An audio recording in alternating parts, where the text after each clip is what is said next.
تصویر سے تصور اچھا ہے کہ آدمی اٹھنا بیٹھنا ساتھ تصویر تو وہ کر دیتی ہے، اس کو فریم میں بند کر دیتے ہیں. اور اگر آپ کسی بھی اللہ واسطے کے دوست کو سوچتے رہیں گے تو چلنا اٹھنا بیٹھنا سب ساتھ ہو جائے گا. جس کا بھی آپ تصور کریں گے اس کو خبر ہو نہ ہو، آپ کا جو مادہ وجود ہے اس کے پیچھے ایک روحانی وجود ہے. مادہ محرک ہے، روح سے حرکت پاتا ہے، محرک روح ہے. اگر روح نہ ہو تو چل پھر بھی نہیں سکتے، اور یہ نشو و نما بھی، جسمانی نشو و نما بھی نہیں ہو سکتی. اور روح جو محرک ہوتی ہے اس کے پیچھے نورانی وجود ہے، اور نورانی وجود دل کے کنارے نور کی دھڑکن ہے یا پاک دل دیکھیے. خود روح جو ہے وہ لطیف ہے. نور کہتے ہیں جو ہوتا ہے کہ ایسا نور نہیں ہے جیسے بلب نظر آتی. روح بہت لطیف ہے، نظر نہ آنے والی شے. اگر اس کے اندر روشنی بھی بھر جاتی ہے اور اندھیرا بھی بھر جاتا ہے. کافروں کی روحوں میں اندھیرا بھر جاتا ہے کفر کی وجہ سے، شرک کی وجہ سے. مسلمانوں کی روحیں میلی ہو جاتی ہیں گناہوں کی وجہ سے. دشمنی، فتنہ فساد، شر پسندی کی وجہ سے مسلمانوں کی روحیں میلی کچیلی سی ہو جاتی ہیں، لیکن دھل جائے تو پھر پاک ہو جاتی ہے. مگر روح، جسم کا محرک روح کا محرک ایک نور ہے، ایک تجلی ہے. اب وہ یہ ایسا مشترک ہے کہ جیسے جیسے لطیف چیز ہوتی جاتی ہے اس کا اثر دور تک پھیلتا جاتا ہے. جسم کا اثر دور تک نہیں پھیلے گا، تھوڑی دور تک تو محسوس ہو جاتا ہے کوئی چیز گزر گئی، بغیر ٹچ کیے ہوئے بھی محسوس ہو. لیکن خون کا اثر جاتا ہے. ہوا ہے نا لطیف ہو گئی گوشت پوش سے، نظر اس سے لطیف ہو گئی تو لگ جاتی ہے. اچھی سوچ کے ساتھ دیکھو تو بیمار اچھا ہو جاتا ہے، اور حاصل دیکھے اچھا بیمار ہو جاتا ہے. نظر کسی کو گھور کے دیکھتے رہو، اب یا تو مرشد اللہ والا سمجھ کے دیکھ رہے ہو، لیکن اس کا دھیان بھی تو ادھر ہو جاتا ہے نا. اگر آپ مجھے مستقل دیکھتے رہیں گے تو میں جب اس بھیڑ میں دیکھوں گا، آپ کی طرف دیکھوں گا، پھر آپ کی طرف ذہن چلا جائے گا. اور ویسا کامل تو ہو نہیں. کامل ہوتا تو دوبارہ دیکھنے کی ضرورت نہیں پڑتی. مرشد کو ایک نظر کسی نے اور سے دیکھ لیا نا، اور اس نے بھی دیکھ لیا تو دھوپ تو سب پہ پڑتی ہے، مگر سن اسٹروک ہو جائے تو آدمی گر جاتا ہے. سورج کی دھوپ تو سب کو پڑ رہی ہے، مگر پتہ نہیں کون سی کرن تھی، کون سی تپش تھی، ایک آدمی پہ ایسا اثر کر دیں کہ وہ گر گیا، بے ہوش ہو گیا، مر گیا. تو ایسے اللہ والوں کی نظر ہوتی تو سب پہ، مگر وہ کسی پہ ڈال دیتے نا، اسٹوک کر دیں تو اس کا پھر بچنا مشکل ہے، یا اس کا ہوش میں رہنا مشکل ہوتا ہے جب تک کہ کوئی ہوش نہ رہے. تو آپ مسلسل نہیں دیکھا کریں. اور آپ ایک سر پہ ہاتھ رکھ دیں، اس سر پہ ہاتھ رکھنا بھی بڑے بوڑھوں بزرگوں کو اور سجدہ ہے. اور ہم یہ کہتے ہیں کہ مرد یا عورتیں اور بچے سر پہ ہاتھ رکھیں، سر پہ ہاتھ. میرے سر پہ ہاتھ رکھنے سے کیا ہوگا؟ آپ جتنا طویل سجدہ کریں گے دست قدرت آپ کے سر پہ ہو. اللہ کی قدرت کا ہاتھ آپ کے سر پہ، اس کی شفقت اللہ حکم ہوتی ہے. تو اگر سکون پانا ہے تو لمبا سجدہ کرو، سجدہ کرو. اسلم لرب العالمین، اللہ میں نے اپنی گردن رکھی تیرے سامنے جہاں گرم، اور پھر سجدے میں دعا مانگو اپنے لیے. اللہ کعبے کا منظر، اللہ اکبر. اب وہ کعبے کا منظر بھی جو عقیدت سے دیکھتا ہے اس پہ اثر ہوتا ہے، جو عقیدت سے نہیں دیکھتا ہے اس کو اس میں وہ جماعت نظر نہیں آتا ہے، اس میں اپنی نظر میں ہوتا ہے۔ میرا یہ درمیان کی باتیں اور بس مختصر پڑھنا ہے اور کچھ بات چیت پوچھنی کرنی تو وہ بھی ہم مجھے آج یہ ذرا سسٹم اسکیم میں لگایا ہوا ہے تو خواتین کا بھی آواز ہے، ان کو بہت سمجھانا کہ ان کو بہت زیادہ وہ ہو گیا ہے کہ سر پہ ہاتھ رکھ دیجیے، میری دعا کر دیجیے۔ بھائی اجتماعی دعا ہوتی ہے، محفل جو ہوتی ہے اجتماعی دعا کے لیے، اجتماعی نصیحت کے لیے ہوتی ہے، اور موبائل پہ فون بات چیت پھر ہر حلقے میں جو لوگ ہیں تو ان سے رابطہ رکھیے، بات چیت کیجیے۔ جمعہ کو ایسو جماعت کی مسجد میں جائیے، گفتگو سنیے، اپنا گھاٹ پہچانیے، جہاں آپ کو مزہ ہے سننے میں، کسی کا اشعار سن کر اندازہ ہو کر وہاں جائے، اپنی گفتگو زیادہ کرتا ہے، دلائل مناظرہ جس کی جو طبیعت ہوتی ہے، اور کہیں روح جاتی ہے پیاسی کہ روح سیراب ہو تو وہاں اس کو وہاں جانا چاہیے، لیکن اس کے لیے سفر کرنا پڑتا ہے۔ ایک جمعے کے لیے تو وقت نکالتے نہیں ہیں، جن بزرگوں نے زندگی وقف کر دی سفر میں اور بزرگوں کی زیارت کے لیے۔ ابھی مجھے نام یاد تھا، بھول گیا صاحب شادی میں اندازے یہ بزرگ ذہن میں ہے، ذرا درمیان میں بات آتی رہے گی۔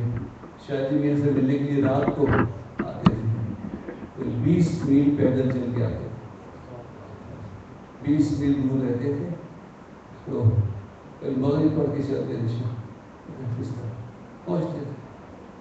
ایک دفعہ آ رہے تھے، راستے میں شدید بارش ہو اور عشاء کی نماز بھی پڑھی نہیں تھی، بہت پریشان ہوئے کہ آج نماز کیسے، شادی میں تک پہنچتے پہنچتے پتہ نہیں کتنی دیر ہو جائے گی، تو فرماتے کہ میں دھول میں چلا تو میں نے دیکھا کہ ایک چھپر بنا ہوا تھا اور ایک لالٹین بھی جل رہی تھی، جیسے راستے میں کوئی جل گیا۔ میں سفر میں گیا تو کوئی تھا نہیں، میں نے عشاء کی نماز پڑھی اور پھر شادی میں کر چلا، پلٹ کے دیکھا تو میں چھپر بھی نہ لاتے شادی میں محبت تھی آنا جانا، اللہ اکبر۔ تو یہ وہ بہت بڑے لوگ تھے، متاثرین میں ایسی مثال کب ملتی، ہم تو صرف ان کے نام لیوا ہیں اور ہم سے نماز کی پابندی ہو جائے، اور یہ باتیں جو ہیں وہ ذرا عقیدے کو پکا کرنے کے لیے تاکہ کوئی بدعقیدہ آپ سے گفتگو کرے۔ کبھی کی کبھی رکھی تھی، مجھ سے کوئی بات کرنے آتا تو میں کہتا ہوں بھائی میری کتاب دیکھ لو، بزرگوں کی حضور صاحب سے لے کے ہم تک، یعنی میرے شیخ صدی عبدالرشید صاحب کا پیدائش، احوال اقوال، کہاں وصال ہوا، سب تو موجود ہے۔ تو ہمارا وہی عقیدہ ہے جو ان کا عقیدہ ہے، اور اسی طرح بھی ہمارے مسعود بھائی کو اللہ خوش رکھے، انہوں نے کتاب کیسے سے ٹیک کر کے سن کے فیضان سلاست کے نام سے ترتیب دی ہے، وہ بھی جو صاحب چاہیں ہدیتاً لے لیجیے گا انشاءاللہ، تاکہ یہ ختم ہو دوسرا ایڈیشن بات۔ لیکن اس وقت اگر کم پڑھا جا سکے تو بھی ہر دن لوگ دور سے آتے ہیں، تو زیادہ لوگ خواہش بھی ہیں، اور یہاں کا انتظام بھی ایسا ہے کیونکہ باہر وہ نہیں ہے، مائک کی آواز بھی باہر نہ جائے، گھر میں رہے۔ ہمارے یہ وقار صاحب مقدمہ بھگت رہے ہیں، جمعے کے دن مائک کھلا ہوا تھا، بیچارہ عدالتوں میں جا رہا تھا، کسی نے کمپلین کر دی کہ مائک باہر آواز آ رہی ہے، تو دوست کم ہیں دشمن زیادہ ہیں، تو یہ بالکل امن بات ہے۔ اب بتائیے ایک مسجد کے امام اور وہ کوٹ آنا جانا، اور دعا کریں آپ کی تاریخ میں بھائی ہو جائے، ضمانت کی کیسے کچھ اللہ نے کرا ہے، اللہ تعالیٰ اگر جج چاہتا تو پہلے اس میں کر دیتا، کچھ 1000 روپے دماغ دو بھائی ختم کرو بات کرو، تو بھی بات، لیکن چکر لگوانا تو میں اپنی عالمی مسلم کہتا ہوں کہ بھائی باہر کا مائک بند کر دیں، مجھے شوق نہیں ہے اور نہ آپ کو اس میں جذبے میں آنا چاہیے۔ اگر ابھی یہ قانون بنا ہوا ہے تو رہنے دیجیے، مائک نہیں تھا تو بھی تو لوگ اللہ اللہ اس زمانے کے لوگ تو بلی ہو گئے بیان سننے والے، مائک تھا ہی نہیں، ہم مائک پہ چیخ چیخ کے تھکے. بہرحال اللہ تعالیٰ محفل کو قبول فرمائے. ہم انہیں میں سے ہیں کہ اگر دشمن حملہ کرے تو علم ترک قید پڑھیں، روزی کی پریشانی ہو تو نجات پڑھیں اور تجارت و اسباب روزی کی تلاش کریں تو دنیا اسکنات سے گزارا کریں اور ایک دوسرے کا خیال رکھیں. اسلام میں وہ مساوات نہیں ہے کہ سب کی تنخواہ برابر. اسلام میں مواخات ہے، تنخواہ تو برابر نہیں ہوگی لیکن جس کی زیادہ ہوگی وہ کم والے پہ خرچ کرے گا. یہ بھائی چارگی اس کو کہتے ہیں. اب اسی محفل کی اصل سہانی کی طرف لوٹے، نعت سنے جو چاہیں آپ سنائیے. بسم اللہ. اول بھی تو آخر بھی تو ساگے بھی تو باطن بھی تو، اول بھی تو آخر بھی تو ساگے بھی تو باطن بھی تو. کچھ نہ تھا تو نے کن سنا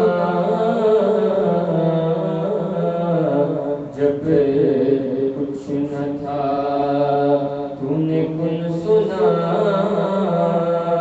آقا تیری عمر کتنی دراز ہے،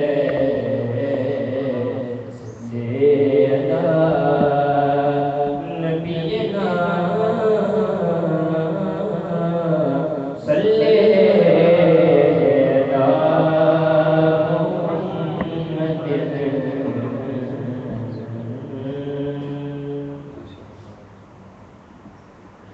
ویسیوں میں بیٹھ جا، بلادیوں میں بیٹھ جا، ویسیوں میں بیٹھ جا، بلادیوں میں بیٹھ جا. طلب ہے کچھ تو بے طلب سوالیوں میں بیٹھ جا، طلب ہے کچھ تو بے طلب سوالیوں میں بیٹھ جا. یہ معرفت کے راستے کے واسطے، معرفت کے راستے کے واسطے، چنیدیوں سے جا کے مل، چنیدیوں سے جا کے مل، غزالیوں میں بیٹھ جا. چنیدیوں سے جا کے مل، غزالیوں میں بیٹھ جا، ویسیوں میں بیٹھ جا، بلالیوں میں بیٹھ جا. درود پڑھ، نماز پڑھ، عبادتوں کی راز پڑھ، درود پڑھ، نماز پڑھ، عبادتوں کی راز پڑھ. سفید تو سب بچھی گئی عشق والیوں میں بیٹھ جا، سفید تو سب بچھی گئی عشق والیوں میں بیٹھ جا. سفید تو سب بچھی گئی عشق والیوں میں بیٹھ جا، ویسیوں میں بیٹھ جا، بلالیوں میں بیٹھ جا. جو چاہتا ہے گلستان مصطفیٰ کی نوکری، جو چاہتا ہے گلستان مصطفیٰ کی نوکری، تو ہوئے مصطفیٰ پہن کے مالیوں میں بیٹھ جا، تو ہوئے مصطفیٰ پہن کے مالیوں میں بیٹھ جا، ویسیوں میں بیٹھ جا، بلالیوں طلب ہے کچھ تو بے طلب سوالیوں میں بیٹھ جا اگر وہ خلوت عزیز تو وجود میں نکل اگر وہ خلوت عزیز تو وجود میں نکل اگر سکون چاہیے کمالیوں میں بیٹھ جا اگر سکون چاہیے کمالیوں میں بیٹھ جا ایسیوں میں بیٹھ جا بلالیوں میں بیٹھ جا مظفرات تک رسائی اتنی سہل تو نہیں مظفرات تک رسائی اتنی سہل تو نہیں توجہ چاہیے تو غمالیوں میں بیٹھ جا توجہ چاہیے تو غمالیوں میں بیٹھ جا ایسیوں میں بیٹھ جا بلالیوں میں بیٹھ جا طلب ہے کچھ تو بے طلب سوالیوں میں بیٹھ جا جلالیوں کو کر سلام جمالیوں میں بیٹھ جلالیوں کو کر سلام جمالیوں میں بیٹھ جا جلالیوں کو کر سلام جمالیوں میں بیٹھ جا اویسیوں میں بیٹھ جا بلالیوں میں بیٹھ جا طلب ہے کچھ تو بے طلب سوالیوں میں بیٹھ جا ویسیوں میں بیٹھنے کے لیے تو حضور ویسے کرنی اللہ تعالیٰ عنہ کے پاس جانے کے لیے حضور نے فرمایا اور کس نے فرمایا سیدنا فاروق اللہ تعالیٰ اور مولا علی کرم اللہ کہ شریعت کے قائددار ہیں ایک طریقہ کے قائددار ان دونوں ہستیوں کو ویسے کرنے سے ملاقات اور دعا کی فرمایا آپ کے علم میں ہے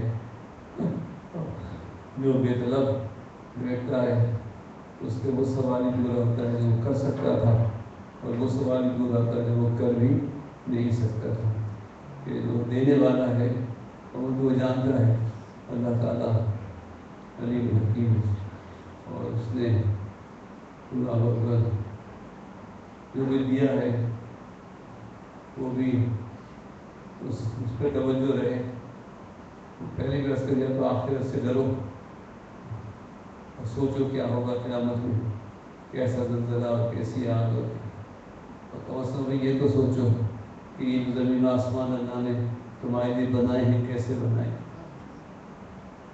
یہ سورج یہ چاند ستارے جو بنائے ہیں آپ کے لیے اللہ خود آدم کے وجود پر اپنی ذاتی تجلی ڈالی ہے تو اس میں زندگی آئی ہے اور ابھی بھی وہی اول ہے وہی آخر ہے وہی ظاہر ہے وہ اللہ کل شعین محیط اللہ تعالیٰ ہے ہر شے پہ چھایا ہوا اللہ تعالیٰ ہے اور جو چیز محیط ہوتی ہے وہ پہلے نظر آتی ہے جو چیز اس پہ احاطہ ہوتا ہے وہ چیز بعد میں نظر آتی ہے حقیقت تو یہ ہے کہ جب آپ دیکھتے ہیں تو پہلے اللہ کو دیکھتے ہیں پھر بندے کو دیکھتے ہیں مگر ہمیں دیکھنا تو ہماری نظر میں دیکھنے کی طاقت نہیں ہے لیکن قرآن کی آیت پہ یقین ہے کہ وہ کل شیء محیط اللہ ہر شے پہ چھایا ہوا ہے تو آپ یقین رکھیے کہ اللہ کا نور ہر شے پہ چھایا ہوا ہے ہمیں دیکھنے کی طاقت نہیں ہے تو یہ جو کیونکہ قرآن کی آیات ہیں اور اس کا مضمون مشکل نہ ہوتا تو ہر شخص پڑھاتا اگر دیوبندی مولوی سے پوچھو اس کے معنی اور کل شیء محیط تو کہے آگے بڑھ جائیے اللہ کی مرضی جو کہے لیکن پوچھو نا کہ بھائی اللہ تعالیٰ ہر چیز کو احاطہ کیے ہوئے اور جو چیز احاطہ کرے گی وہ غالب ہوگی اس پہ کوئی غالب نہیں ہو سکتا جو چیز ہوگی ہاں اول کے معنی ہے کہ کوئی نہ تھا وہ تھا ایک جملے میں وہی اول وہی آخر، جو اول ہوتا ہے پھر آخر ظاہر باطن، بہت مشکل مضمون ہے، لیکن قرآن شریف میں ہے نا، سورہ حدید میں ہے وہ اول و آخر ظاہر باطن،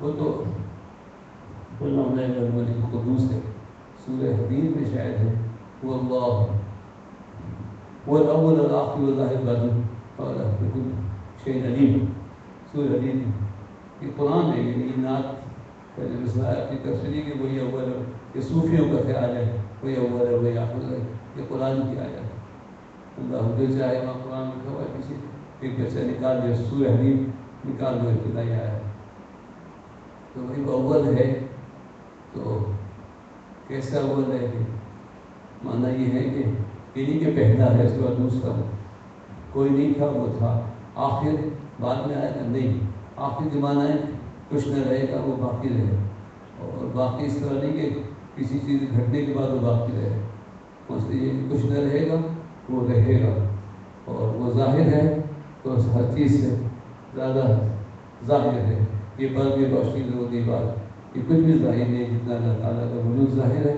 لیکن ہم اسے دیکھ نہیں سکتے، وہ باطن ہے، تو جو باطن ہوگا کس چیز کے اندر ہوگا، لیکن اس کے باطن ہونے اللہ کے باطن ہونے کا معنی یہ ہے کہ کوئی باطن ایسا نہیں ہے جہاں وہ خود موجود نہ ہو، تو اول آخر در یہ قابل سمجھانا پڑتا ہے، اور عقیدہ اللہ تعالیٰ کا ذکر کرو اور کبھی کبھی فکر کرو اور مراقبہ کرو اور اس کی یاد میں دوام حاصل کر لو، اللہ ہی کی فکر میں رہو، اس کے ذکر میں رہو، فکر میں رہو اور دوام حاصل کر لو، اور بہت تو نہیں گئے، سو تو نہیں گئے ہو، مراقبے میں سو تو نہیں گئے، یا محفل میں سو تو نہیں گئے، تو مائک سے آواز آئے توجہ دے دے، تو میں تو ہر وقت اللہ کی یاد میں رہتا ہوں، کہ بھول تو نہیں گئے ہو، بہک تو نہیں گئے، تو جب آواز آئے حی علی الصلاۃ تو کہیں لبیک یا رسول اللہ، حضور مجھے یاد ہے نماز، ایسا بھی نہیں بھولا، لیکن جو نماز نہیں پڑھتے ہیں وہ بھولے، دوسرے نے پوچھا ایک صاحب کی نماز قضا رہ گئی کل کی، یہ بھی بھول گیا کہ کون سی نماز رہ گئی، تو وہ کون سی نماز پڑھے، اور اس کو توبہ کرنا چاہیے، توبہ کرنے کا انہوں نے کہا بابا پوچھ رہے ہیں نماز ایک قضا ہو گئی ہے اور یہ یاد نہیں رہا کون سی نماز، کہا نہیں وہ نماز نہیں بھولا ہے، وہ اللہ کو بھولا ہے، اگر اللہ کو یاد رکھتا تو نماز کیا ہے، تو نماز کا اہتمام صرف مریض ہونے سے کچھ نہیں ہوتا ہے، جب تک کہ شریعت کی پابندی، اور شریعت تو وہی ہے نا کہ اتنا مشکل کر دیا ہے کہ لفظ ہی وہ ٹی وی صاحب مودی کیا محبت کی شادی ہو سکتی نہیں ہو، تو مولانا منع کر دیا تھا، وہ بڑا ہے کالی شریعت میں اجازت نہیں ہے، بڑا پریشان ہو گیا، کل اللہ مولانا آپ شریعت کی بات کر رہے تو اب میں بڑا مجبور ہو گیا ہوں کہ ہم محبت کی شادی، اب میں ہوتا تو میں کہتا سب سے پہلی شادی جو ہوئی ہے وہ محبوبہ کے بغیر محبت سے ہوئی ہے، صرف محبت سے، آدم علیہ السلام نے چاہا کہ کوئی ساتھی، اللہ چاہا کوئی مومن سے، تو محبت کی شادی غلط کیسے، آدم علیہ السلام نے محسوس کیا تنہائی کو، اور پھر کوئی ساتھ چاہا تو محبت ہوئی کہ نہیں ہوئی، وہ میں تو کہتا ہوں محبت کے بغیر ہونی نہیں چاہیے، محبت ہونی چاہیے، چاہے مال میں ہو جائے یا جب تعارف ہو جائے تو ہو جائے، اور جب شادی ہو جائے تو پھر جو ہے وہ محبت کو بڑھتے رہنا چاہیے، کیونکہ شادی میں طلاق ہو جاتی ہے، محبت میں طلاق نہیں ہوتی، یہ جتنی طلاقیں ہو رہی ہیں نا وہ صرف شادی والی ہوئی، کہ اور بھی قدر نہیں کر رہا، مجھ سے بات نہیں کر رہا، مجھے یہ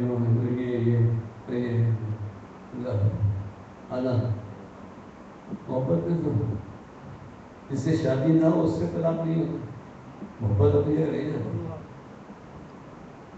اور اس محبت کی حفاظت کرے تو شہادت کا مرتبہ ملتا ہے، یعنی بدنام نہ کرے، اللہ اکبر.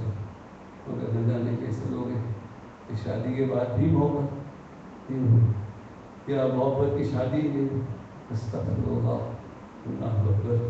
بلکہ نکاح سے اصل محبت پیدا ہوتی ہے. مگر بیچ میں دوسرے میں انٹرفیئرنس کرتے ہیں اور کچھ اپنی انا ہوتی ہے اور ہر شخص کا ایک نفسیاتی مزاج ہوتا ہے. اس کی تربیت کے بغیر جو ہے نا وہ نہیں ہوتا. ہم سے بھی غلطی ہوتی ہے, ہم سمجھا نہیں پاتے. میرے پاس دن رات فون, تو شروع میں پھر جو موجود تھے فون آئے تھے اور ابھی بھی ایک فون آیا ہو, میں نے کہا بعد میں بات کر لوں. کچھ لوگوں مجھے اندازہ ہو جاتا ہے کہ مشکل ہے اور شادی کا معاملہ ہے اور ہے مشکل, اس کو سمجھانا پڑے. لیکن یہ باتیں بالکل الگ ہیں. جن کو میرے ساتھ گفتگو کا اندازہ ہے ان کو اندازہ ہے. لیکن جو نصیحت کی بات ہے وہ آپ کو بھی ہے اور ہماری بہنوں کو بھی ہے جو شادی کے بعد بھی شوہر کی شکایات کرتی ہے. یاد رکھیے معراج کی شب حضور صلی اللہ علیہ وسلم نے قیامت وہاں جہنم میں عورتوں کو زیادہ دیکھا اور باؤلے لوگوں کو جنت میں آتے. سادہ لوگ, عقل کے سادہ لوگ بات سمجھ میں نہیں آتی تھی, ان کو جنت میں زیادہ دیکھا. وہ جنت میں زیادہ جائیں گے اس لیے کہ جو باولے سے ہوتے ہیں وہ کسی کی دل آزادی نہیں کرتے, کسی کا مذاق نہیں اڑاتے. لوگ ان کا مذاق اڑاتے ہیں, وہ بھی سمجھتے ہیں شاید ہنس رہے ہیں, خوش ہو رہے ہیں, وہ بھی ان کے ساتھ ہنسنے لگتے ہیں. کسی کا دل نہیں توڑا ہوتا. اور عورتیں جنت میں زیادہ دی جائیں گی کہ اپنے شوہروں کی ناشکری ہوتی ہے. اس سرکار نے فرمایا سب حدیث شریف سرکار نے فرمایا عورتیں اپنے شوہروں کی ناشکری ہوتی. وہ کچھ بھی کر دیں, ایک تم کہہ دیتی میرے لیے کچھ بھی نہیں کیا, انہوں نے میرے لیے کیا کیا. اللہ اکبر. تو ماں باپ کے بعد شادی کے بعد شوہر کی تعظیم, اس کا احترام, اس کا حکم ماننا. اللہ اکبر. میری بہنوں, شادی ایک چیز ہے, شادی کا نبھانا ایک اور چیز ہے, اور اس کی رضا حاصل کرنے کے لیے جو ہے وہ بندوں کو راضی کرنا, بیوی کو راضی نہیں کرنا, ماں باپ کو بھی راضی کرنا, بیوی بچوں کو بھی راضی کرنا. بیوی کو راضی کرنا تو بہت بڑی بات ہے, بلکہ میں ان کی بات کروں گا کہ بیوی کو راضی کرنا آسان ہے. بیوی سے جا کے معافی مانگ لو, عقیدت کا اظہار کرو, تو معاف بھی کرتا ہے, دعا بھی کرتا ہے. لیکن رشتے دار معاف نہیں کرتے جب تک ان کی تسلی نہ ہو جائے, یا پھر وہ بھی ایسی محفلوں میں آئے ہوں کہ وہ ایک دوسرے کو معاف کرنا پسند کرتے ہوں, اور وہ جانتے ہیں کہ اللہ تعالیٰ ان کو معاف فرمائے گا, جو ایک دوسرے کو معاف کرتے ہیں. اس لیے میں نے کہا کہ جلالیوں کو کر سلام, جمالی میں جا کے بیٹھا.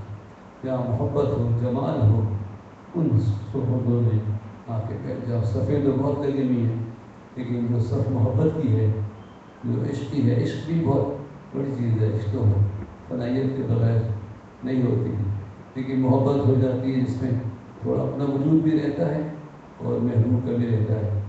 سرکار غوث اعظم کا 11ویں شریف اللہ اکبر. ایک دن آ کے والدہ سے کہنے اماں میں آ رہا تھا مدرسے سے, تو کسی نے آواز دی کہ عاشق بننا چاہتے ہو کہ معشوق بننا چاہتے ہو؟ تو میں کیا جواب دوں؟ کہا معشوق کہہ دینا, عاشق ہونا آسان نہیں ہے. لیکن غوث پاک کا بچپن تھا, فرمایا کہ اسی پہ چھوڑو جو بنائے.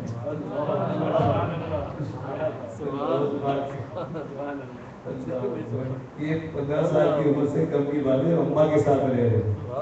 جب مدرسے جاتے وقت آوازیں آ رہی ہیں, ایک دن آگے کہا اماں آواز آئی, پوچھا گیا کہ عاشق بننا چاہتے ہو یا معشوق بننا چاہتے ہو؟ تو میں کیا کہوں؟ کہا بیٹا معشوق کہہ دینا, عاشق بننا. تو پھر کہا چھوڑیے, اسی میں رکھیے, وہ چاہے عاشق بنائے چاہے معشوق بنائے. تو اللہ تعالیٰ نے غوث پاک کو محبوب بنا دیا, اور ان کے نام نیبا جو ہیں وہ بھی اہل محبت ہیں. الحمدللہ. ایسا نہیں آج ہم ان تاریخوں میں محفل اپنے اختتام کو پہنچ رہی ہے. عرس کے دن حج, یہ حج جو ہے یہ بھی اللہ اکبر ایک یادگار ہے, سالانہ یادگار ہے اسماعیل علیہ السلام کی قربانی. جو اللہ نے بدل دی، تو لیکن ہے نا سالانہ تو آدم علیہ السلام محبوبہ سے ملاقات عرفات پہ سب اللہ کے بندوں کی یاد منانا ہے۔ حج کیا ہے؟ ایک عاشقانہ، ایک ویدان اور بہت ایک تو دیوانگی ہے اس میں، حج کی عبادت میں دیوانگی زیادہ ہے، عقل کو دخل کم ہے۔ کیوں دوڑے، کیوں پتھر مارے کہ یہی شیطان ہے، یہ تو کچھ بھی نہیں ہے۔ عقل کا کام کم ہے، عشق کا زیادہ ہے۔ لیکن دین کے معاملے میں جو عشق ہے اس سے بھی منظم ہونا چاہیے، ورنہ نماز جو جس طرح چاہتا پڑھ لیتا، دین قیام سجدہ قاعدہ صف بندی۔ اسی طرح حج میں بھی حسن انتظام بہت ضروری ہے، انتظامیہ کی طرف سے بھی صحیح انتظام ہونا ضروری ہے، اور جو حجاج کرام تشریف لے جائیں تو ان کو بھی اس کو فالو کرنا، ایک طرف سے جائیے دوسری طرف سے آئیے۔ یہ جو کچھ نہیں گئے لوگ، اللہ ان کو شہادت کا مقام دے۔ جہاں ان کو اور بہتر انتظام کرنا چاہیے، وہاں حجاج کرام کو اور جانے والوں کو بھی خیال کرنا چاہیے کہ دنیا کی نہ جانے کتنی زبانوں میں بورڈ لگے ہوئے ہیں کہ اس طرف سے آئیے، اس طرف سے جائیے، رمی کر کے کنکڑی مار کے ذرا سا آگے جانے کے بعد دونوں طرف راستے بنے ہوئے ہیں، لیکن بس کنکڑی ماری اور ہمیں واپس ہونا ہے۔ تو اس میں کتنے لوگ کچل دیے، جہاں کرین سے لوگ جو شہید ہوئے تو ہوئے، لیکن سوچو کہ وہ کیسی موت ہوگی کہ جس شخص کو آدمی نے کچل دیا، اللہ، آدمیوں نے آدمی کو کچل دیا کہ، اور ہم تو ذرا سی دل میں ہمدردی پیدا نہیں ہوئی۔ اچھا، کیا وہ پہلا شخص جس نے یہ غلطی کی ہوگی وہ شہید ہوگا؟ مغفرت ہو جائے، کیونکہ جس نے غلطی کی ہے اس پر تو ان سب کا الزام بھی ہو سکتا ہے۔ کسی ایک نے تو کیا، ہاں، جس لوٹا، کسی کو چل دیا، اس کی غلطی تو ہے، لیکن کیونکہ ایسی مبارک جگہ ہے اور احرام میں ہے، کلمہ نصیب ہو گیا، اگر یہ حادثہ ہے تو شہادت کا مقام ہے، لیکن جہاں میں بول رہا ہوں تو مجھے ان لوگوں کو بچانا ہے نا، اس لیے میں کہہ رہا ہوں کہ یہ جو اب سننے والے اور یورپ، امریکہ، کینیڈا دیکھ رہے لوگ جہاں جہاں بھی، تو بڑی صحیح، تو ان کو خیال کرنا چاہیے کہ اس نظام کو فالو کریں۔ دن کو نہیں کر سکتے تو رات کو کر لیں۔ دیکھیے اگر ایک فضیلت جاتی ہو اور ذرا کم ثواب مل جائے مگر جان بچ جائے، وہ زیادہ بہتر ہے۔ اگر دن کو ان اوقات میں جن میں زیادہ فضیلت ہے، بہت رش ہے، ہجوم ہے، نہ جائیے، شام کو چلے جائیے۔ بوڑھے، ضعیف، خواتین کے لیے اجازت لے لیجیے، وہ مسائل اپنی جگہ گے، اسی کو جانا ہوگا، لیکن جب اس قدر ہجوم ہو اور زندگی کا خطرہ ہو تو میں تو درخواست ہی کر سکتا ہوں، مفتی خود تو نہیں ہوں، کہ اس بات کی بہت اچھی طرح تشہیر ہونی چاہیے کہ اگر ہجوم زیادہ ہے اور کچھ لے جانے کا خوف ہے تو عورتوں کو اور ضعیفوں کو اس بات کی جاننا چاہیے کہ وہ کنکریاں دوسروں کے ہاتھوں میں دے دیں۔ اسی طرح صبح اور شام کے وقت کا ہے، حتیٰ کہ قیام بھی رمی واجب ہے، لیکن میدان میں قیام واجب نہیں ہے، وہ سنت ہے، کیونکہ اپنی منزل بھی آ سکتا ہے، پھر جا کے پڑھ سکتا ہے۔ تو فرائض، واجبات، سنتوں کا فیصلہ کتنی آسانی ہے کہ حج تو صرف عرفات کے قیام سے ہو جاتا ہے، عرفات کے قیام میں تھوڑی دیر گزارنا حج ہو جاتا ہے، باقی واجبات جو تھی اعلان تو یہ آپ حضرات، اور وہیں کیا اس شہر میں بھی چلتے ہوئے، اسکوٹر چلاتے ہوئے آپ حضرات ہم کو ٹریفک کی پابندی بھی کرنی چاہیے، اور ایک دوسرے سے سفر لے جانے میں حادثے کو آبادی دینی چاہیے، اور خصوصاً تیز گاڑی چلانا، تیز اسکوٹر چلانا۔ 14 اگست کو کوئی 200 حادثے ہوئے صرف اسکوٹر سے، تو یہ پہلو سمجھا رہا ہوں، حالانکہ ظاہر وہ جگہ ایسی مقدس ہے کہ اس جگہ تو یقیناً ان کو اللہ تعالیٰ ان کی مغفرت فرمائے گا. لیکن غلطی جب ارکان کی ادائیگی میں غلطی ہو کے حج فاسد ہو سکتا ہے تو کوئی کچل کے قاتل نہیں ہو سکتا. آپ کہتے ہیں کہ یہ صحیح ادا نہیں ہوا، حج نہیں ہوا، اور جس نے دوسرے کو کچل دیا اس کا پلٹا اپنی غرض کی خاطر، تو اس کی ذمہ داری تو ہے نا. لیکن بہرحال مجھے بہت محتاط رہنا ہوتا ہے، کیونکہ ابھی مولانا نے ہمارے یہ غلطی بھی کی کہ وہ مفتی صاحب کو بیان کرنا چاہیے تھا. انہوں نے عالمی اتحاد کی بات کی، دہشت گردوں کے خلاف بات کی، خطبے میں اچھا کیا، کیونکہ وہی جگہ ایسی جگہ ہے جہاں سے لوگوں کو پیغام ملا ہے. کیونکہ ہمارے مولانا نے کہا مریض تو وہی موجود تھے، اور وہ مریض کو برا نہیں کہتے، مرہم رکھتے ہیں. تو بھائی ہم جو ہمارے یہاں فرقہ فساد میں نام نہیں لوں گا، فرقہ فساد کر رہے ہیں، تو ہم ان کو کچھ نہیں کہیں اور ان پہ مرہم رکھ رہے ہیں، یہ سمجھاتے ہیں. لیکن جو فرقہ فساد کر رہے ہیں اللہ کو اس کے خلاف بولنا چاہیے. ہمیں تو خوشی ہے، بعض باتوں میں اختلاف ہو سکتا ہے، لیکن ہمیں بڑی خوشی ہوئی. کسی نے بڑا اعتراض کیا کہ حج کے خطبے میں انہوں نے دہشت گردی کی بات کی. حج کے خطبے میں حج موضوع ہو سکتا ہے، عالمی امن کی بات ہو سکتی ہے. اسلام تمام انسانیت کے تمام کائنات کے لیے اللہ اکبر امن کا مذہب ہے. لیکن احمد بھائی مسلمان ہونا یہی مشکلات لا الہ الا اللہ اقبال نے کہا تھا کہ مجھے پتا ہے لا الہ کہنا کتنا مشکل ہے. کہ واقعات بھی ہوتے ہیں، واقعات آخری بھی وہ ہوتا ہے، اور جو ذمہ دار بھی ہوتا ہے اس کو ذمہ داری بھی دی جاتی ہے. اور یہ بھی کہ حادثات ہوتے ہیں اس میں، اور جو کچھ ہوتا ہے اس کی مرضی سے ہوتا ہے.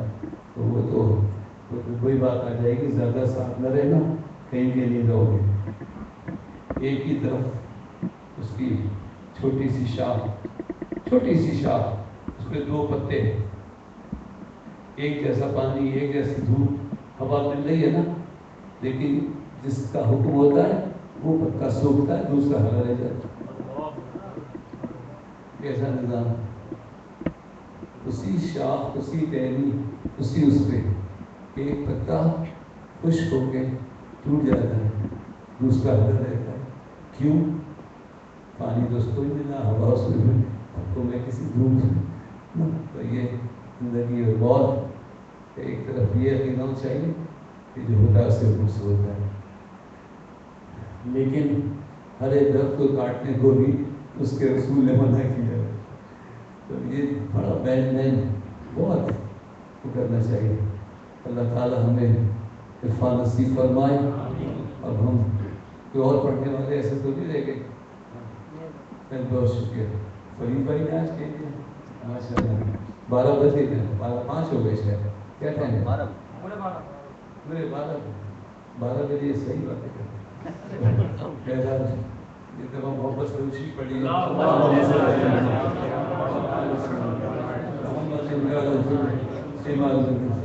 بس مبارک ہو کے اور سے اس حج کا اس سما عاشقانہ اللہ والوں کی یاد، نبیوں کی یاد ہے. اور ہمارے شادی مطالعہ کا جو اسی مہینے میں ہے، اور سید عبداللہ شاہ قادری بابا مطالعہ کا اس بھی لفٹن ذمہ دار ہے. ان کا اس بھی اسی مہینے میں ہے. 20 سے شروع ہوگا، شاید 22 کو کل ہوگا. تو میرے پیر و مرشد، میرے تو ہماری تو آنکھیں نہیں ہیں، بچپن سے آتے ہیں، اور بعض حضرات گئے تو ان کو بھی مشاہدہ ویسا نہیں ہو سکا ہوگا جیسے میرے مرشد کو ہوا. کیونکہ میرے پیر صاحب جب شور میں رہتے تھے اور اذان کے بعد وہاں سے پیدل چلتے تھے اور فجر کی نماز آتے غازی بابا کے پڑھتے تھے. اور بعض حضرات کہتے ہیں غازی بابا سے ملاقات بھی ہوئی، کیونکہ یہ غازی مشہور ہیں، اصل میں شہید ہیں. اور کوئی 80 ہجری کے قریب آپ کی وہاں ولادت مدینہ شریف کی، اور پھر 150 ایسی ہجری میں یہاں شہید حجاج بن یوسف کا زمانہ تھا. سادات کربلا کے واقعے کے بعد سادات کو اس اندیشے سے کہ یہ بغاوت نہ کرے، سلطنت پہ قبضہ نہ کرے، تو اس طرح کچھ وہ تھا تو وہ مدینہ شریف سے ہجرت فرمائی، اور یہ جو دیبر یہ ساحل یہ بھی الگ کوئی ساحل ہے، بحر عرب ہے، تو جہاں تشریف لے آئے تھے گھوڑوں کی تیار کرتے تھے، سنا ہے پہلا تو پہلے گورنر نے تو آپ کو سختی نہیں کی، لیکن دوسرے گورنر نے سپاہی بھیجے اور آپ کے ساتھ ایک چھوٹا سا مارکا ہوا، اور اس پورے علاقے میں ایک ہی پہاڑی ہے سید عبداللہ شہادی کا، اس پر مزار ہے، اور اس کے نیچے ایک غار ہے، اور اس میں میٹھے پانی کا چشمہ ہے۔ یہ لوگوں کے عقیدے کی کمزوری ہوتی ہے کہ وہ اس سے بزرگی کرامت سوچتے، اصل میں زمین میں رگیں ہوتی ہیں، کہیں میٹھا پانی چلتا ہے، کہیں کھاری پانی چلتا ہے۔ اگر ایسا ہوتا تو اتنا کلفٹن کھل گیا کہ ایک قطرہ میٹھا پانی نکلا، اگر نکلا ہے تو غازی بابا کے قدموں میں۔ اور اوقاف کے میرے صاحب آئے تھے، جب انہوں نے آ کے دیکھا وہ سارا ہے پانی، اب وہ پانی وہاں سے نل میں لگا دیتے ہیں، اوپر آ جاتا ہے، لوگ پیتے ہیں، تب برتن یہ ہو جا کے دیکھا، میں نے بھی دیکھا بچپن میں، وہاں تک اس وقت دیوار نہیں تھی، تو ایسا پانی پڑا تھا جیسے کوئی ایک بالٹی پانی کسی نے گرا دیا ہو۔ تو اس نے دیکھا کہ اتنا سا پانی، اس کا موقع ہے، تو اس نے پھر اس میں ٹینک دلوایا، ٹینک دلوایا، پتہ نہیں زمین کہاں پی گئی، پانی خشک ہو گیا۔ تو اس نے آ کے لوگوں سے کہا کہ یہ کیا ہوا؟ کہا وہ پانی حضرت کی کرامت ہے، تمہارے ٹینک کا پانی نہیں ہے۔ اللہ اکبر۔ تو پھر معافی تلافی، پھر وہ پانی آج تک جاری ہے، تقریباً 150 ہجری کا، اور ایک دفعہ یہ نئی مسجد بنی تھی، دیوار والوں نے بنائی تھی، پیچھے گرجا گھر تھا، تو کسی نے شکایت کی کہ جب ہم کراچی آتے ہیں، پاکستان میں داخل ہوتے ہیں تو ہمیں صلیب کا نشان نظر آتا ہے، تو ان کو ذرا غیرت آ گئی دیوان کے ساتھ، تو انہوں نے پھر عین گرجا گھر کے سامنے اولڈ کلفٹن میں جگہ لے کے مسجد بنا دی، تو جب کراچی آتے ہیں تو وہ مینارہ نظر آتا ہے۔ تو خیر وہاں بیان کر رہا تھا حضرت بارے میں کہ بہت قریبی تعلق ہے نظام سے، سید عبداللہ شہادی بابا، ان کے والد محمد الزکیہ، ان کے والد اللہ محض، اور ان کے والد حسن مسنہ، اور ان کے والد امام حسن، 3-4 ہاتھوں سے آپ اس طرح سے مولا علی تک آپ کی عزت پہنچتی ہے۔ میں جلسے میں تحقیق کر رہا تھا، آپ یقین مانیں یہ میری بات ہے، میں بیان کر رہا تھا حضرت کے بارے میں، تو ایک سیاہ پوش برقعے میں مرد نے عورت نے وہ عورتوں کے خیمے کے پیچھے سے نکل کے آئے، اور ہاتھ تھا، نوٹوں کا ہاتھ تھا، تو میں تو بیان کر رہا تھا نوجوان صاحب صدر کو یا اور ناخواں خالی محمود صاحب آئے سے ان کو کسی کو پہنائیں گے، لیکن وہ آئے اور سیدھے انہوں نے میرے گلے میں کوئی نوٹوں والا ہاتھ ڈالا، جب میں یہ نسب بیان کر رہا تھا حضرت کا، اور شجر عبداللہ محض کا بھی نام آئے نا ہمارے، وہ جب سیور میں جاتے ہیں تو بابا صاحب کے سرانے لکھا ہوا ہے عبداللہ محض، تو شہید ہوئے، اور یہ واحد قبر ہے دنیا میں، نے کوئی اور قبر ایسی نہیں دیکھی کہ اس میں اس کا قبر ہے وہ گول بنی ہوئی ہے،